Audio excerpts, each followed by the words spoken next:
What if what seduces you on this app is not necessarily the information that you're gathering, but the feeling of confidence behind those that you are gathering it from? And what I mean by this is, from what I've seen and through working with a lot of people, people tend to grasp for things that they think are going to make them feel a certain way. And on something like social media, what tends to grasp people within the health and wellness area, if you will, is the confidence with which people convey the things that they are doing. And what that does to your mind is it makes you feel like if you were doing whatever that person's talking about, or had whatever they're using, or could copy whatever lifestyle thing or whatever it is they're talking about, then you would feel as confident as you assume they must feel. And what I want to come and tell you is, to get the confidence that you are craving, you must live your own life.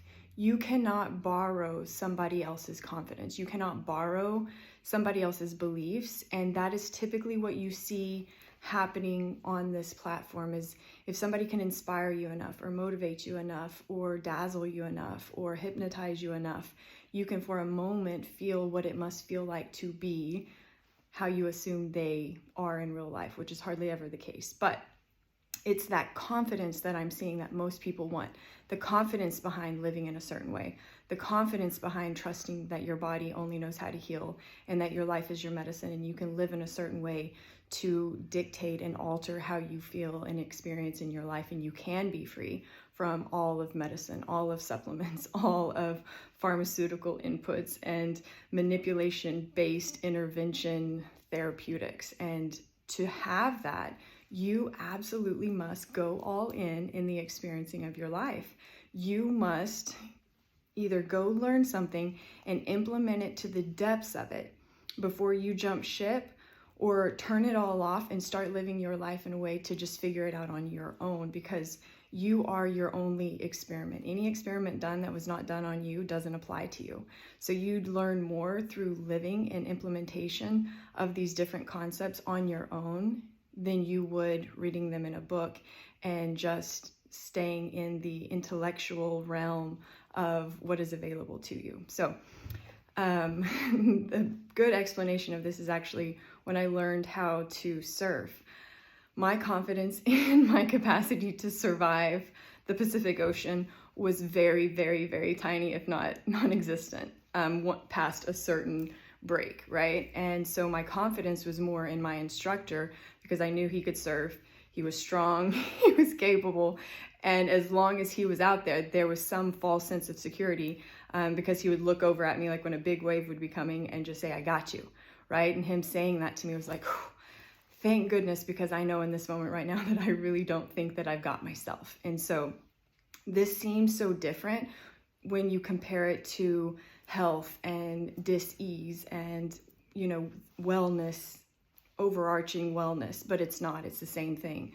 What I had to see was that there was a false sense of security. Yes, he could have potentially intervened at some point if I really needed help, but the truth of the matter is that I was out there on those waves by myself, and that I was actually needing to depend on myself and myself alone. And then the confidence comes from not looking to him as my savior or my safety net or my life vest or whatever you want to call it, but realizing that the whole time it was me out there surviving these things, staying on a board, not drowning, basically. And the more you do it, and the more you lose eye contact with those that you think are your saviors. So like, even if you've worked with me, the more gradually you can pull away from thinking that your health is from our relationship, and more just that true understanding and knowing and confidence of like, it's been me the whole time. She hasn't jumped through the screen and landed in my life at any point. There may be an echo of me in there through the education piece, but it's been you the whole time. So think about that. It's the same revelation that I had out there in the water. I'm the one surviving this. He wasn't paddling. He wasn't, going under the waves. He wasn't, breathing for me. But my confidence, I had falsely put in him because he was out there with me. So when you're using a practitioner, they can be out there with you, but you're doing it on your own. And the confidence comes, one, from seeing that you are on your own, technically. And then two, the more you get into it, the more you take the hits and come back up and keep going, the more confident you are in the truth of your individual journey within your life. And that's going to reinforce all those things that you think you're gathering through this app. And so I just wanted to come and bring this to you, especially if you're somebody who wants to believe these things, wishes you could trust your body, wishes that you could believe your life is your medicine, wishes that you trusted yourself more than you trusted your supplements, wishes that you could feel the peace and the delight and, the wonder and the excitement of waking up every single day, trusting your body. It's possible, but where you actually need to start is to start seeing the truth of where you're at and the truth of what is compelling you to gravitate towards even what you are potentially addicted to consuming.